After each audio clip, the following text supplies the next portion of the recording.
Sveiki, pristatau 22,5 kvadratinių metrų gyvenamą modulinį namuką, 7 metrų ilgio, 3,2 metrų pločio.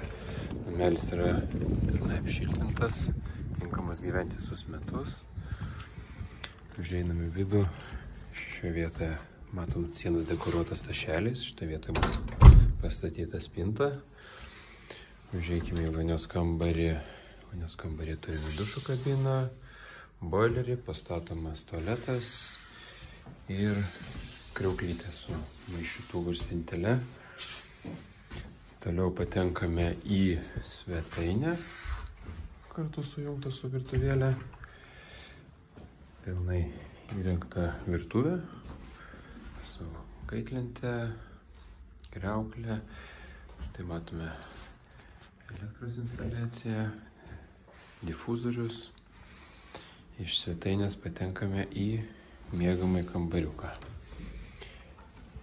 Miegamasis taip pat yra su vitrininiu langu. Galim pasižiūrėti. Ir toks kompaktiškas namukas gali būti jūsų.